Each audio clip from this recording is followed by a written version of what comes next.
Welcome to this talk show, Deepa, and thanks for taking time off your busy schedule and coming on this show. Ranjan, I'm so happy to be on this show and great to be conversing with you today.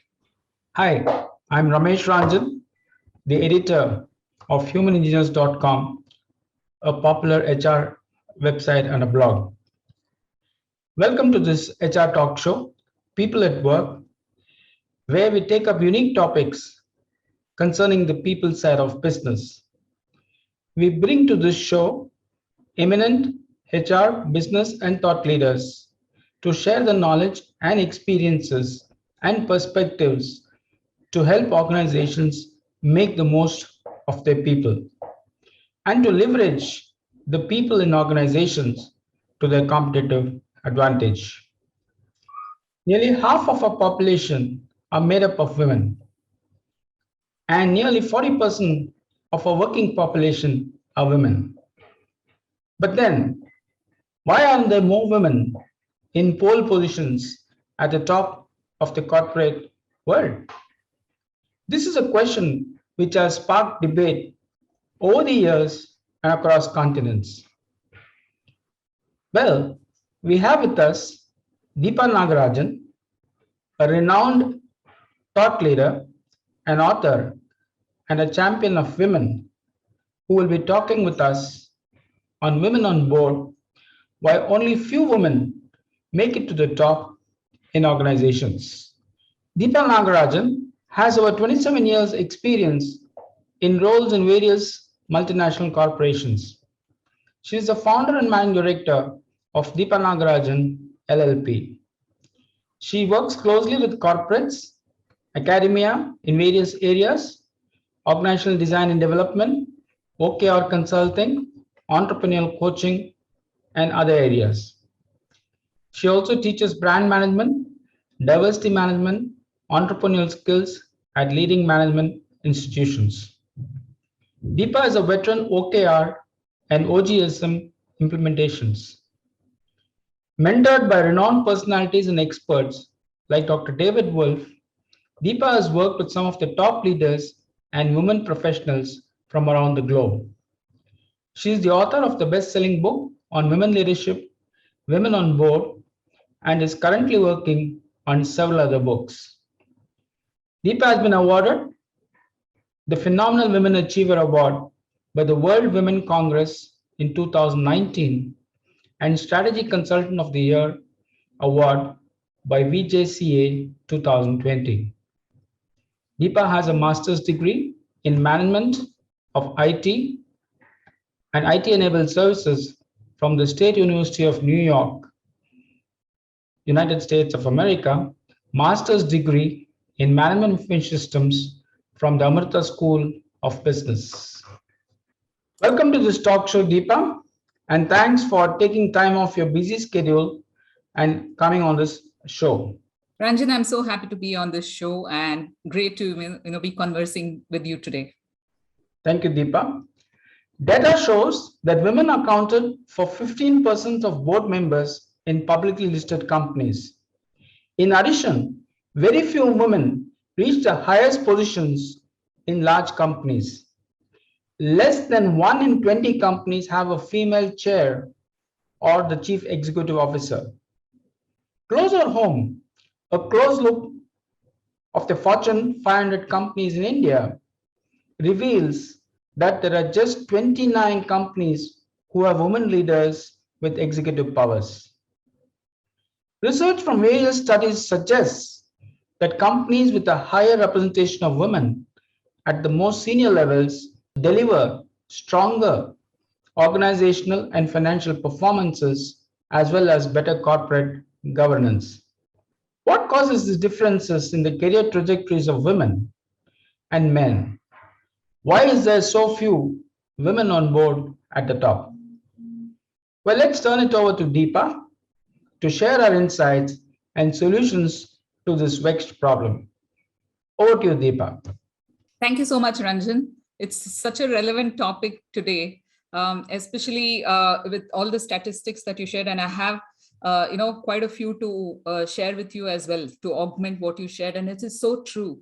In fact, I believe very strongly that the pandemic has highlighted some of these challenges more, both in a positive way and something for us to mull over, in terms of women becoming more aware of where it is that they need to draw the line between what they want to do, what they want to achieve, and how do they want to achieve it. Right. The what is quite a lot of times clear to women. I mean, based on my experience having coached and worked with a lot of women, the what part is very clear for them. The how part is where they struggle. And I think the how part is where they really need a little bit of mentoring, guiding, coaching, whatever we call it. And I think this is not just for women. Everyone who's going through a transition in their career requires that little bit of a hand holding and guidance in terms of what they need to do next. Right. Right. So having said that, I want to also talk about how we can, we as, professionals, whether men or women, how, first of all, can we look at our own self-development and our own personal development, look at our own intrapersonal elements of success before we actually get onto the bandwagon of saying, okay, this is what is happening, I'm not getting opportunities. So, like they say, in any area of life, if we look for reasons or excuses, we'll find hundreds of them. Sometimes it becomes an intrapersonal exercise for both men and women, but especially for women, it becomes an intrapersonal exercise to understand what is it that I can do? What is it that I want? Right? And how do I, work on that? The what and the how both have to be clear. Right. I want to grow. I want to become, I want to grow to a leadership position. These elements of the what are pretty clear to women. The how is where I think they miss out on the journey. So this is what I want to share with you in the next probably 20, 25 minutes. I have a few, slides that I can share with you which will actually reinforce some of the statistics that we both were talking about. So what I want to share with you is women on board, yes, but what are those critical success factors that help women, get ready for the future? The pandemic has changed a lot of things, in the area of work as we knew it before, right? Before 2020 March, whatever we knew about how profession is going to be or how the businesses are going to grow, a lot of those elements have changed. So how do you get ready for the future? All starts with the mindset, the journey of the mindset. So let's start with that, right? So what are the critical success factors for women to empower themselves on board? And then what they can expect from the organization to help them with. Starts with me, right? That's what I want to focus on. Because that is under better span of control of myself, right? I am what I think, what I work on, what are my do's and don'ts, what are my, framework of success. Those are under better control. And then I can look for organizations which have these kind of supportive environment. So let me talk about some elements of success. I just wanted to share a little bit about some of the books that I've been writing on this. Women on Board is one of my books that I wrote on women leadership. There are a couple of other upcoming books that I'm talking about in terms of diversity, looking at diversity inside out and upside down. Change the definitions of what diversity really means. Is it only about having more women, or diversity also means having the right kind of frameworks for developing whoever is the right person for the right kind of roles? So what is diversity? So that's another thing I'm talking about. And OKRs, which is one of my consulting areas. I'm writing a book on that called OKRs Reloaded, which is to be released soon. Having said that, let me share some thoughts and some insights on what women in leadership is all about. There have been some hits and misses, and some of this data I have got from the UN Women Leadership Data, McKinsey's Diversity and Inclusion Report, and a couple of other, well-known research reports that have been published on what it is about women in leadership. There have been some hits also. It's not that they've done really bad or something. There have been a lot of good things that women have done good. Now, for example, Indra Nooyi has written a fantastic book on women leadership. So lots of people like Indra Nooyi or so many other women leaders, they have done good. They have done well for themselves. Yes, they've had their share of challenges, but they have done very good for themselves. So what are the hits and what are the misses? So the hits, India specifically has conferred a great position for women, and we have had a lot of women leaders in our history, right? Whether it's in political area or whether it's in the erstwhile before independence, the rulers who fought for our for our independence. We've had a lot of women who have been conferred great positions. So Indian scriptures do confer a very great position for women, as not just as a professional, but as a coach, as a guide to the family, as a guide to the society. So this is a fantastic position that a woman holds in Indian context, right? Several freedom fighters in India were women. India has also had fantastic political leaders from the women. Several women are in the top 100 women leaders list of the world. So we have done pretty well. So, but what are the misses? Here is it. This is India statistic, and the world statistic is not very different, Ranjan, right? The India statistic is like India ranks third lowest in having women in leadership roles. And this is for the third consecutive year since 2017, since this research is being done. Only 17% of the senior roles are supposed to be held by women, according to this survey. That is, something alarming and something for leaders to, think about and mull over and reflect, actually, right? 17% senior roles, and out of that, 7% of the senior management on the CXO level or on the MD level are held by women in India, just 7%, right? And even in that senior leadership positions, the roles that are held by women in India are that of human resources director or corporate controller, etc. And the percentages I've shared on screen. So why is this so? One is, what can corporates do or what can organizations do to help change these statistics, to help change the landscape? That is one aspect. But I want to take a step back, and I want to talk about what, first of all, every professional, especially women, can do for themselves. For that, I need to actually, get deeper into certain psychological or human behavioral aspects of what we need to do, and bust some of the myths as to what it means. We use a lot of jargons like work-life balance, etc.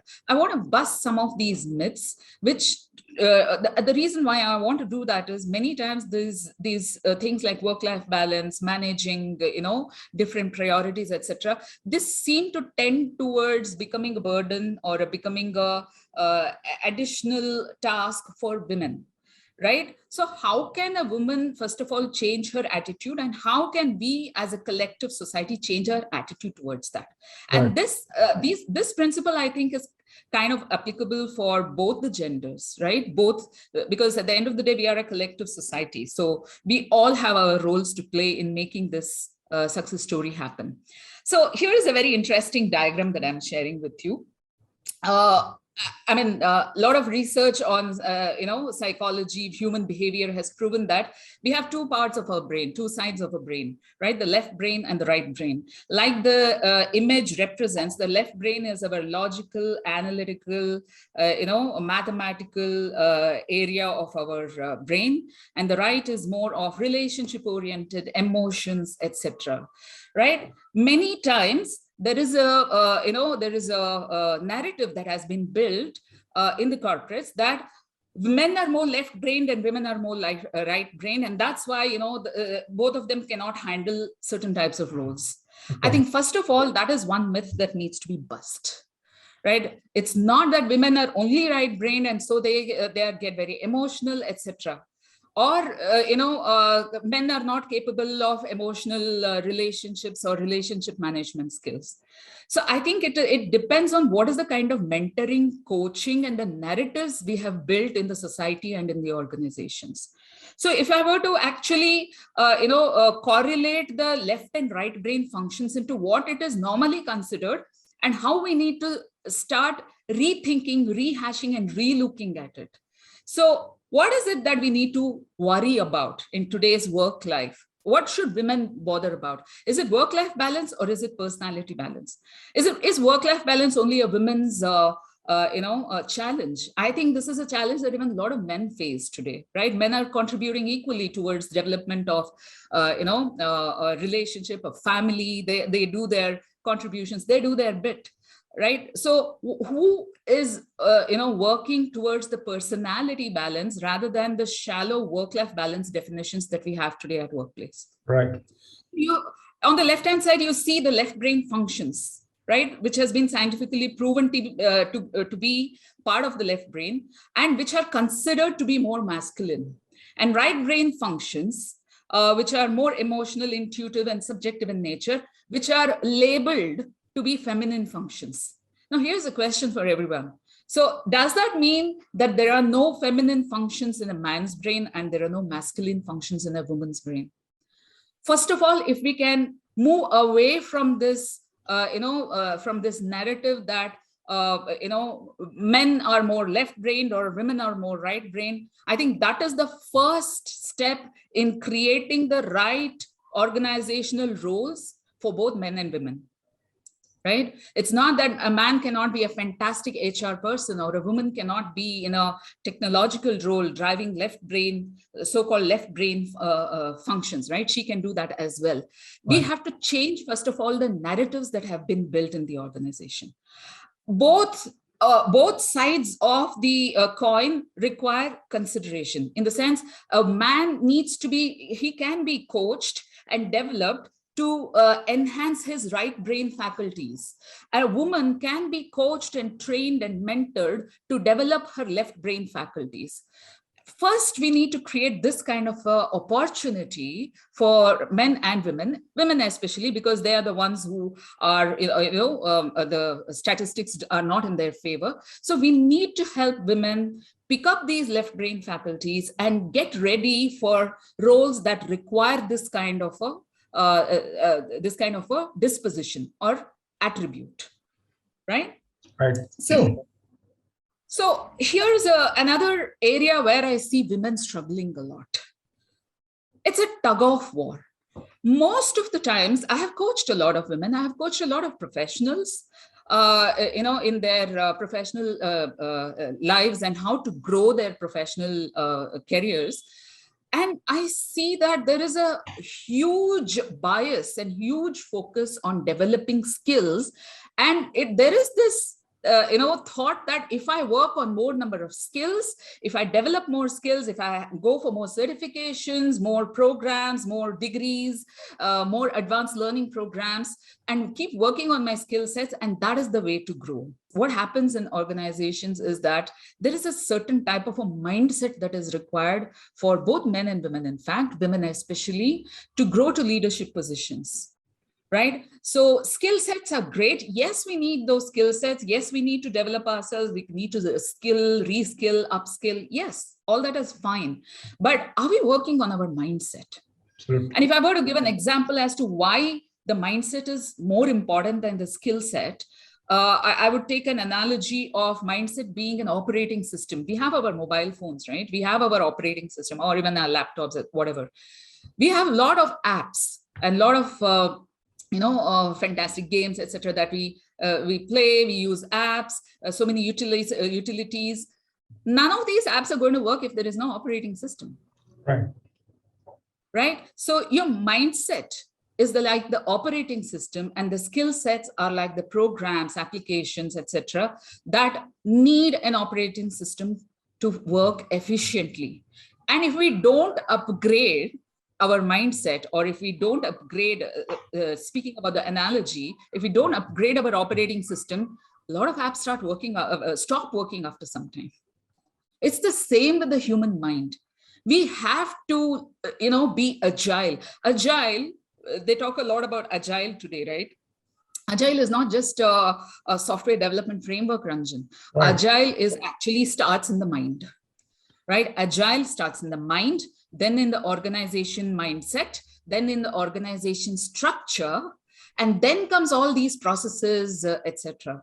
So the mindset of an individual and the collective mindset of the organization, I think, is the area where there is a there is a big transformation that is required.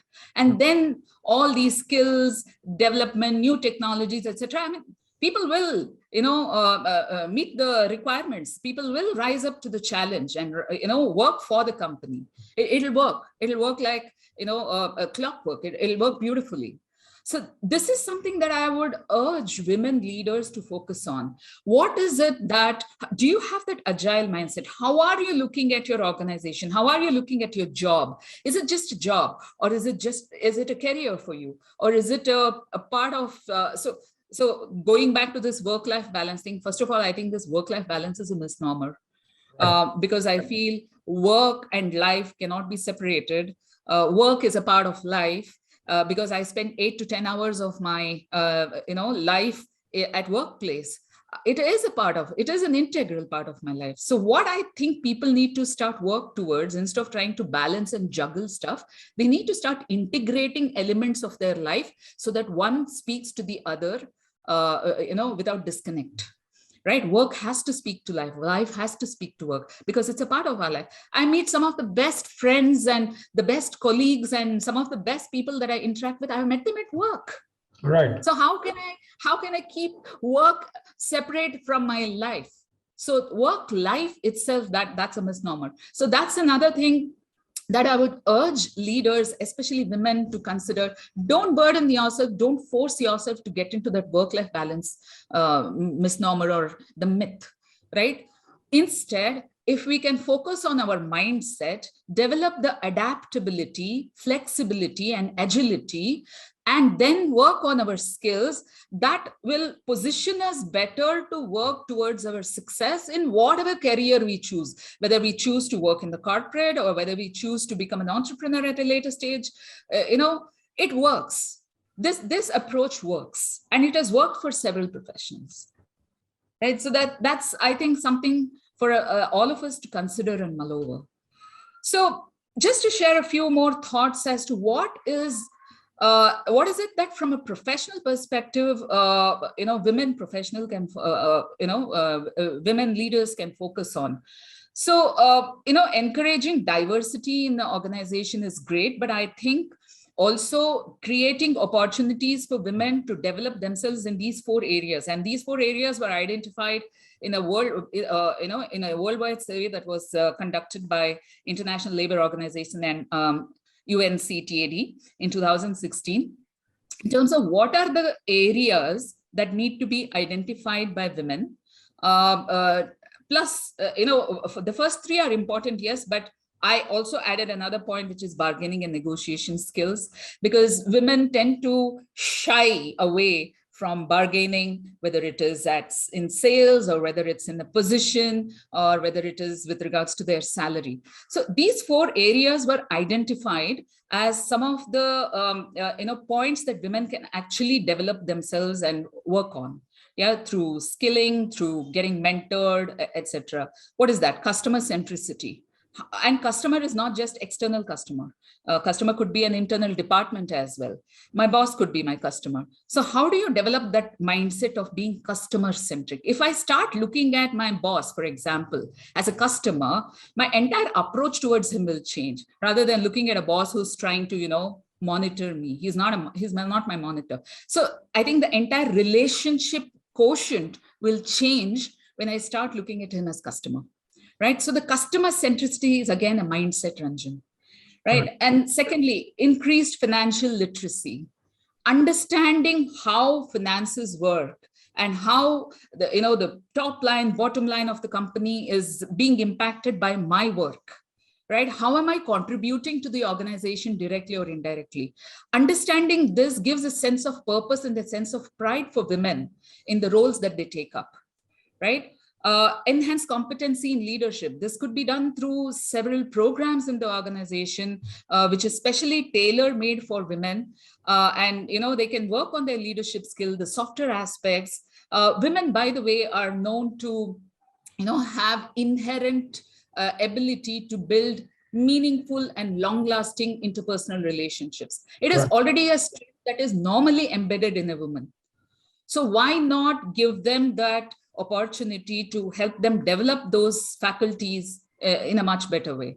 But like I said, bargaining and negotiation skills, this is something that women have to work on. Women shy away, women feel, that they're not worthy. Should I ask? So that hesitancy is something that is inbuilt in women in general. So that's an area for women to work on and come out of that, whatever unconscious, barriers they have built in their own minds. So this is something, whether as a professional or whether as I've seen even women entrepreneurs, it's not just the women in the corporates, even women entrepreneurs shy away from asking what they deserve for their skills and for the capability that they bring to the table.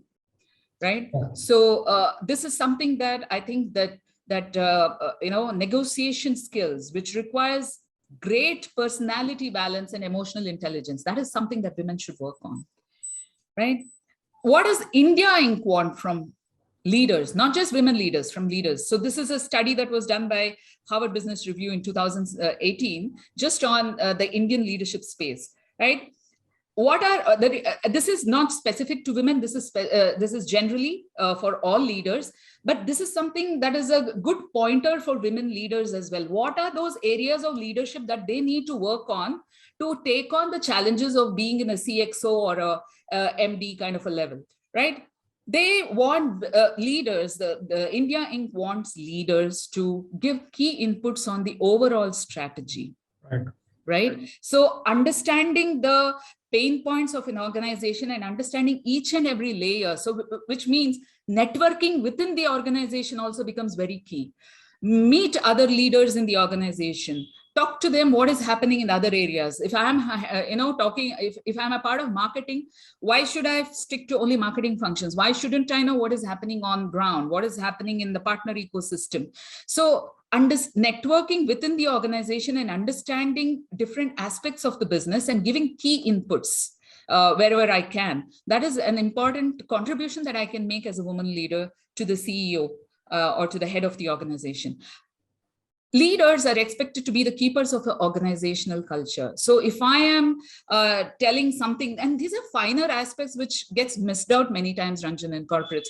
I am telling a lot of things to my team members, but am I following them? Whether it is something as small as attendance or something as small as following a particular training schedule or a program.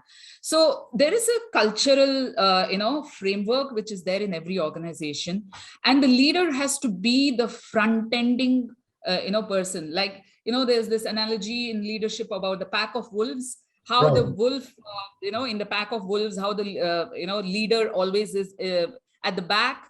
He follows it, but he also creates the push and the thrust in the organization and will be always the last to finish. Right. So that is keeping up the organization culture. Then being the guide, coach, and role model. So there is this book on leadership that I'm writing, I told you, right? So in that, I talk about leader as a coach.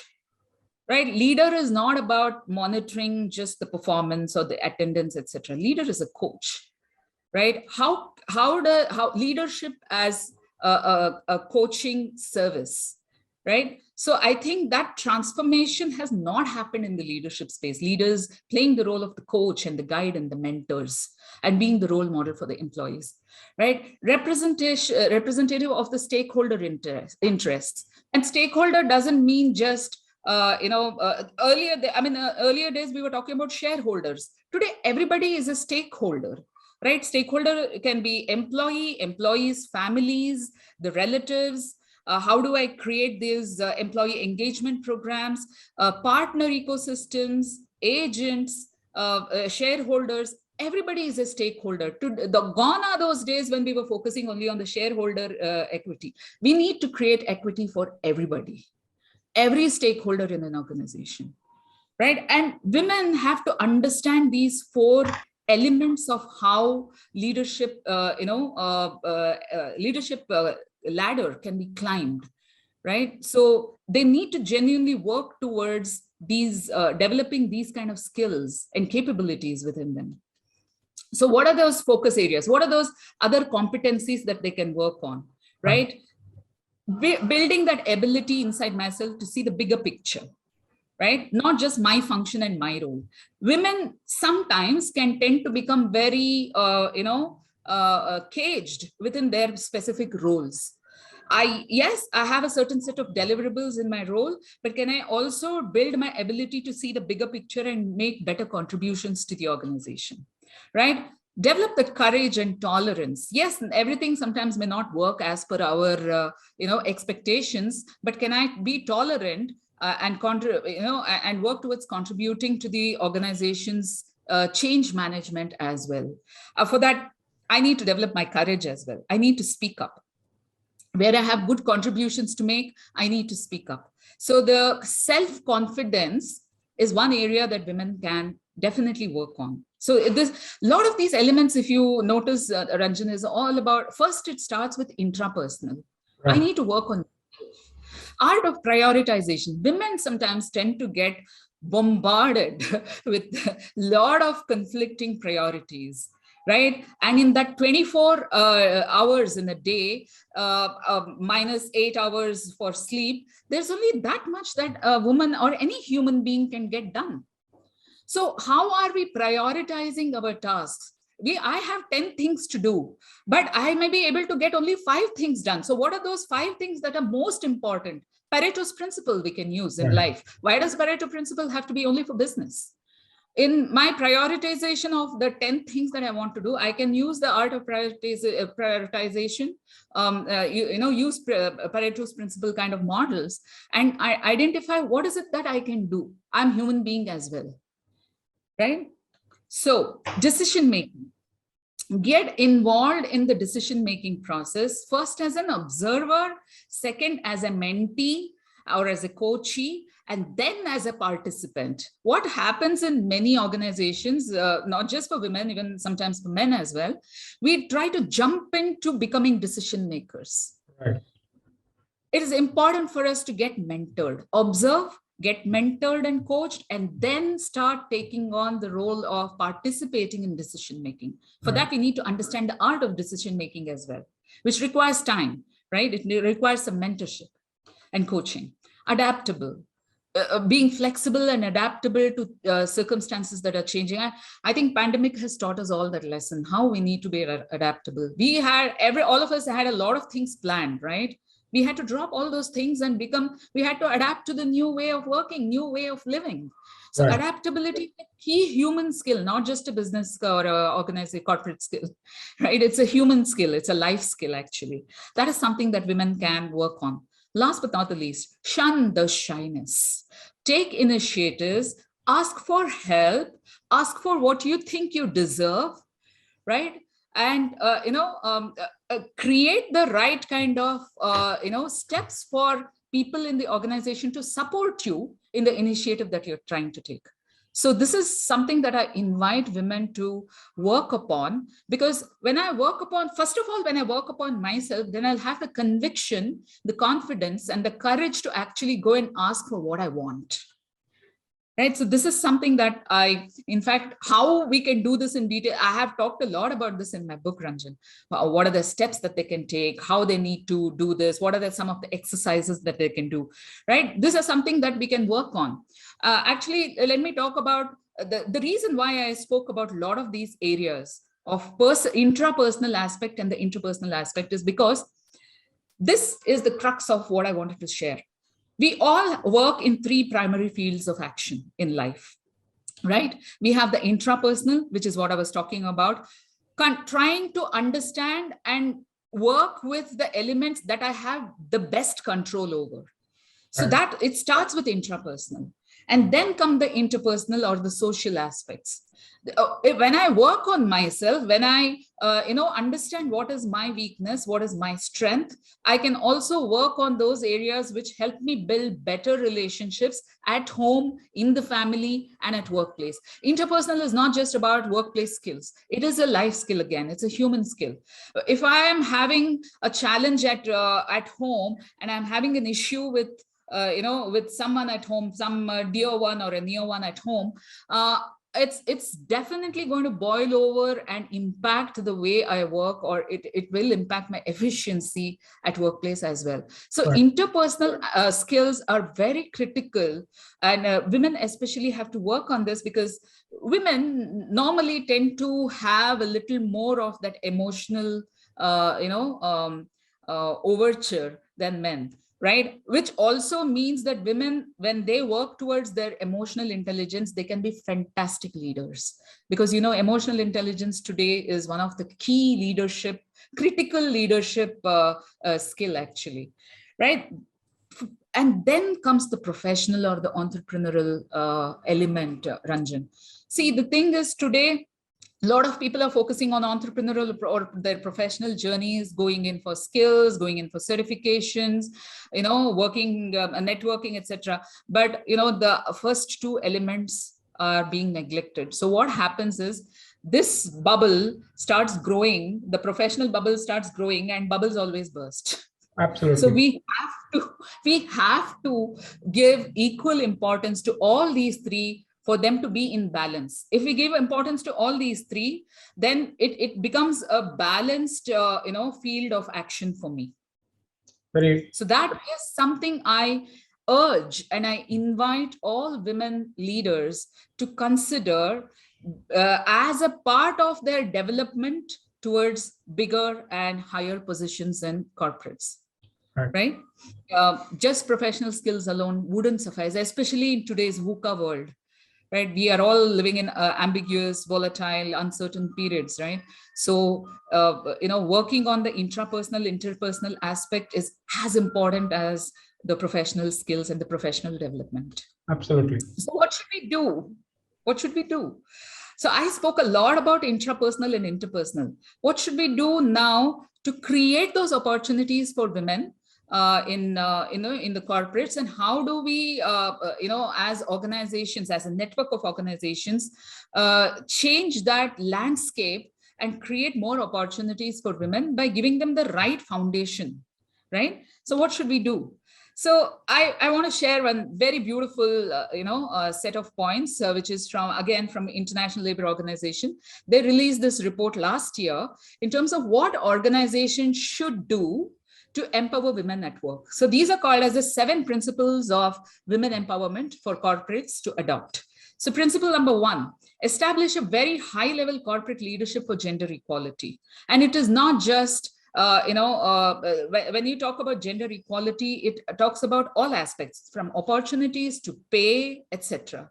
Right? Establish a corporate leadership for whom it becomes a key deliverable, and not just a tick in the box activity. Second, right, treat all women and men fairly at work. Treat all women and men fairly at work, no discrimination, etc. And support things like human rights, and also support women when they're going through the ups and downs. Not just women, every employee. In fact, we need to create supportive workplaces, whether it's for man or a woman.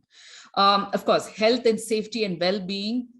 It's not just about 9 to 5, I go to work and I finish my deliverables and come back.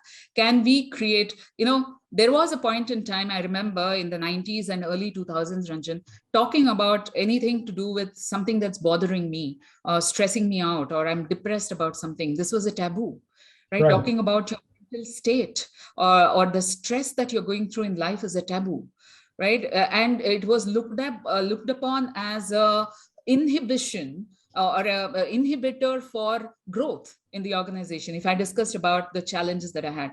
Fortunately, those things are changing, and a lot of organizations today are creating environments within the workplace where women or men can go and talk about their challenges, identify the right solution for them that works for them, and helps them overcome that.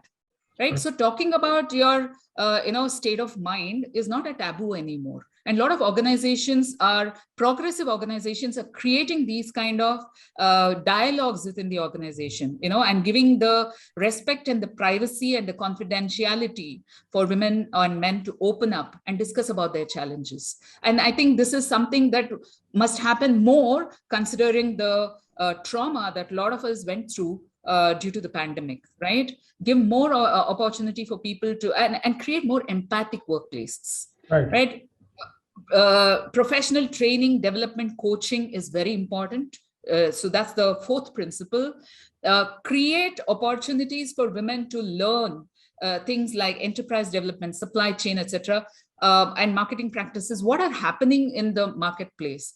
Why should a woman be confined to a specific kind of a role? Can we empower her to take on these kind of roles which are typically considered as a man's forte? Can we empower her to learn all these kind of skills, right? Promote equality through creating a lot of communities, advocacy, and rope in people who can be the influencers in the community, right? Who can be champions of these kind of programs. And most importantly, it's good to do all this, but are we actually measuring this in terms of how is the improvement happening? Right? A lot of organizations say, hey, we have women development programs. Is it translating into actually increase of women leadership? The numbers of women leaders, the number of women leaders in your organization. So are we developing the right processes, mechanisms, etc.? Are we measuring the success? What are the KPIs for measuring something like this? Are we reporting this to stakeholders? So this, I think, is very, very important. The reporting and the public reporting part, if we can make this as a part of an organizational governance, I think these kind of initiatives of developing women leaders will become more effective, Ranjan. So these are, the 7 principles that are recommended, which have worked very well in organizations. I have a few more points that I want to add. What else can organizations do to bring and develop more women on board? Start including women in key decisions and influential positions. Have some women in these positions. Mentor them to become a part of this decision-making processes. Second, support working parents, not just working women, working parents. Today, a lot of men also are involving themselves and sharing the responsibility of parenting. So can workplaces create this supporting environment and support working parents? Right? Address the unconscious bias. Oh, okay, this role maybe is not for a woman. So this is unconscious bias that unfortunately it's a legacy we are carrying as a society, as a community. So can we address this unconscious bias? Until and unless a woman chooses to say, I cannot do this, I don't want to do this, can we keep aside our bias and give her an opportunity to do what she's supposed to do? Right. What she thinks she can do, right? So the right of refusal should be with the woman. Till she refuses it, I think all the facilities that are equally given to other employees, to men as well, that should be provided for women as well. Right? Involve men in the conversation.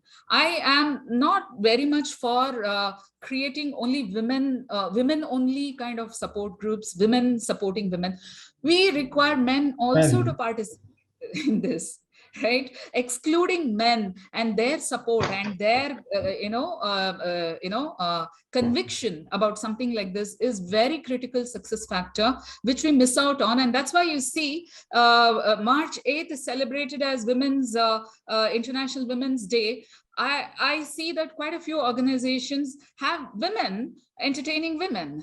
Why aren't the male folk part of this women's celebration? And why is International Day, March 8th, the Women's Day? Why can't that it can be a collaborative, co-opting, cooperative method of celebration where both genders can support each other? I don't think we can achieve what we are trying to achieve in terms of women empowerment by doing it only a woman only kind of a thing. We need men to get involved in the conversations and serious conversations.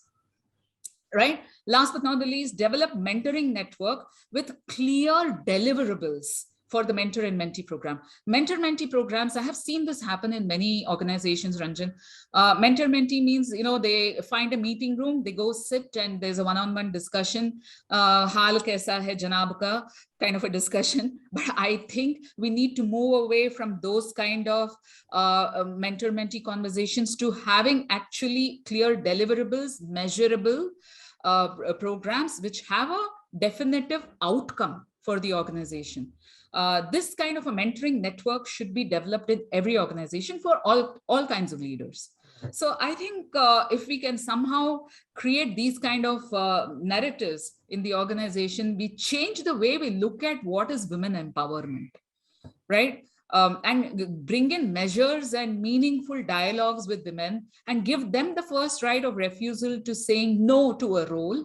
I think until and unless we change this narrative, we will, it'll always be on the surface that we are talking about women, being empowered and bringing them more and more on board. I think that will be always in paper, Ranjan, unless we take these concrete measures.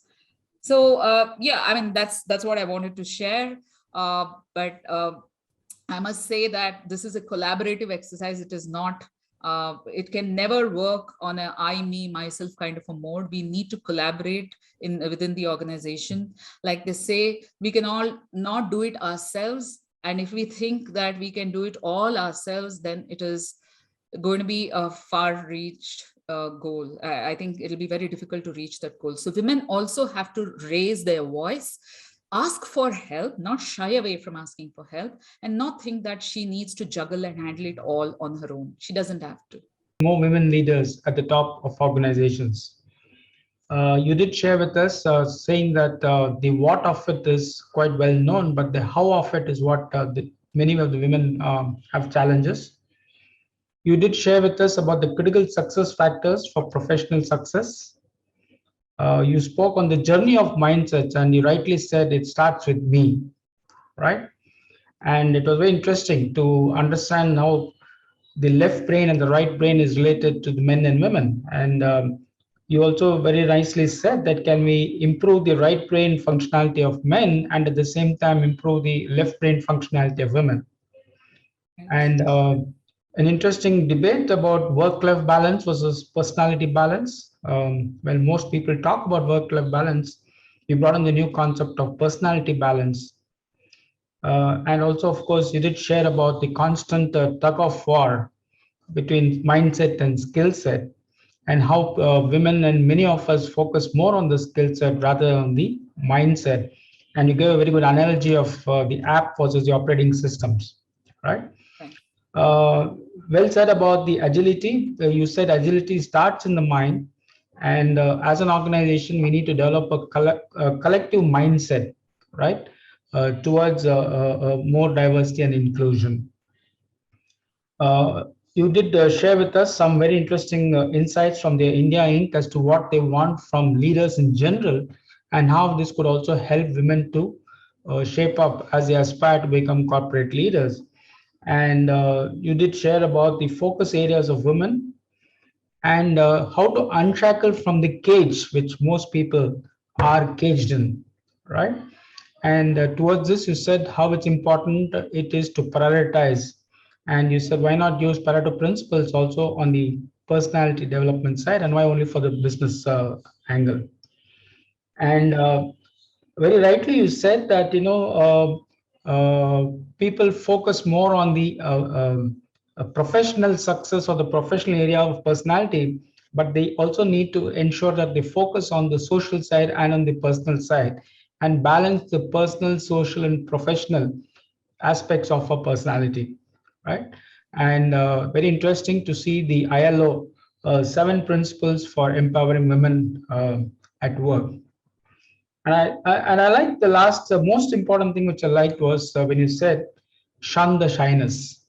As you said that it's all starts with me.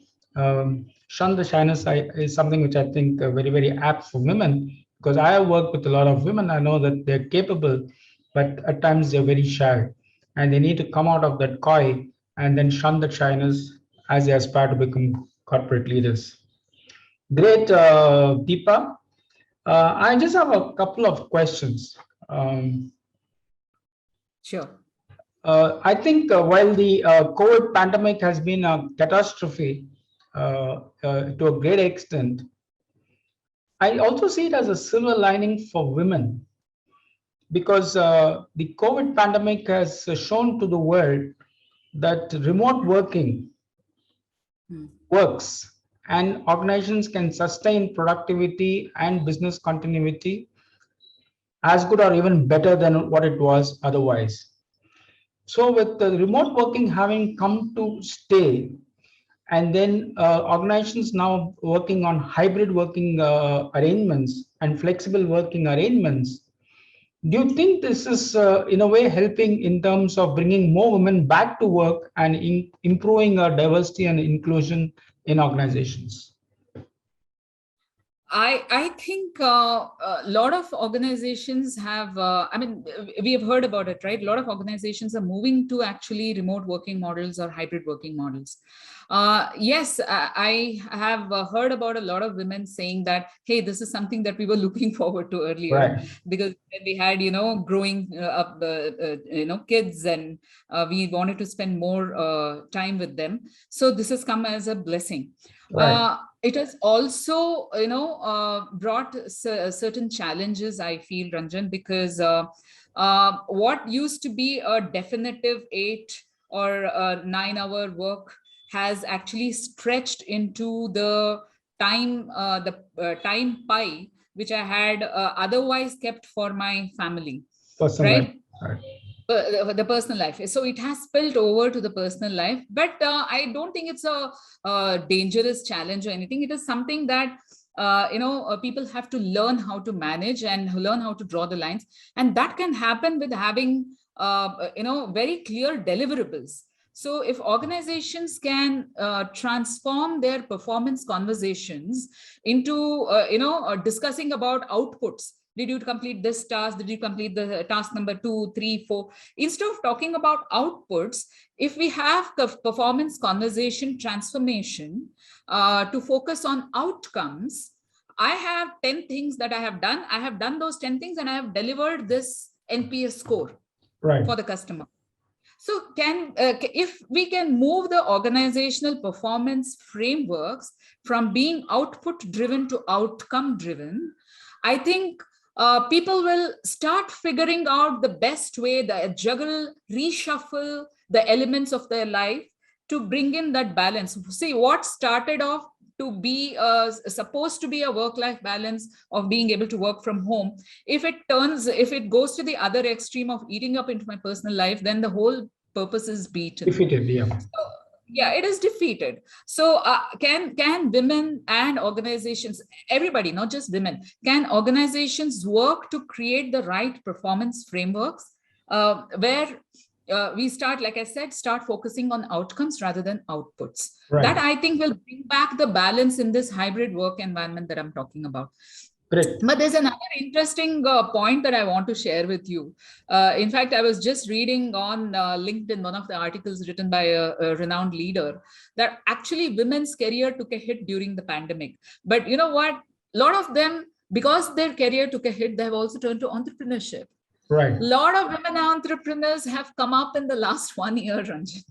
Okay. And the number of women entrepreneurs actually who talk about wanting to start their own thing, being their own boss, I think this is also a welcome change.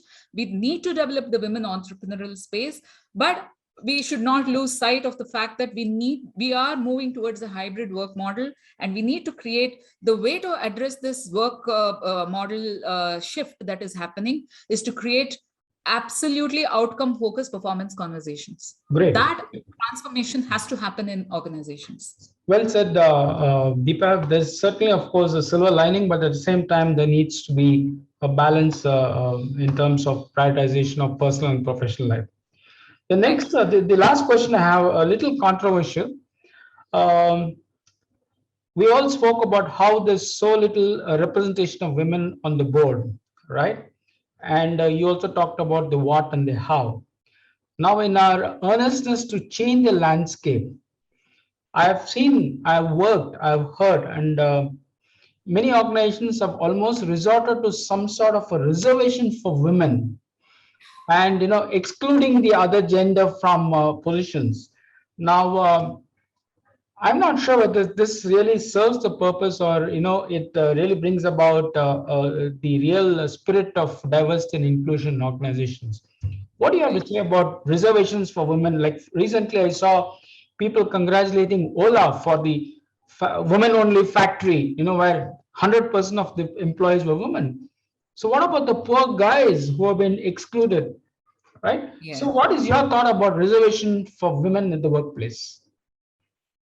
That's a very good question, actually, and I think very relevant to the way the work landscape is changing and transforming in the Indian marketplace, Ranjan. Uh, See, for me, reservation is something that has to be kept for uh, difficult, setups, like, for example, politics, right? That is the only, and it has different reasons, which I don't want to discuss here because of the sheer scope of the conversation. It is Right. really out of scope conversation, but that is the only place I feel reservation works and probably should work, because of the nature of politics, right? In the corporate setup, I feel a reservation is not going to solve this challenge, because it is going to bring again, what is the kind of roles that you're reserving for women, right? Are you giving them, is it again only, it brings back to the, I have seen organization reserve HR roles, Right. admin roles, receptionist roles for women. Why? Correct. So reservation also becomes meaningless if it doesn't give the option. Like I said, the first right of refusal of a role should be with the woman. If she doesn't want, if so, I was doing this mentoring program for a Fortune 500 company which is into the manufacturing and automotive automation sector. There were a lot of women engineers, right? There's this say that women don't prefer to take up STEM careers, but today women are. They are moving to the STEM careers. So there are a lot of these women engineers, technical architects, senior architects, who are looking for opportunities and positions which do justice to their background and capabilities. Now, if we bring in reservations, I think it should all be skill based. It should be competence based, and it should be assessment based. So And skills, competence, and assessment has to be done. and merit Fair based. assessment. And merit based. And merit based. It should be merit based. Women should not, honestly, if a woman wants to really feel proud of her development and her growth, she will not opt for this reservation. She'll say, give it to me because I deserve it. Give it to me because I can do it. And you test me whether I can do it or not. Right. So Great. I think women also should work towards that kind of, they should not just take things coming their way on a platter. If they're not going to be able to, probably genuinely, they may be having a challenge delivering on that role. Then what happens? Right. It's fair on someone else probably who would have been better qualified for that role, right? Very well said, Deepa. So, Deepa, just to conclude, I would like to say that the lack of women leadership positions means that nearly half the talent pool in the world is underutilized, right? So it's imperative that companies create a conducive environment that enables women to give their best. Yes. After all, when enterprises have an inclusive business culture and inclusive policies and practices, the predicted probability of achieving better is an increased profitability and productivity, enhanced ability to attract and retain talent, greater creativity, innovation and openness, enhanced company reputation, and better agility to gauge customer interests and demand.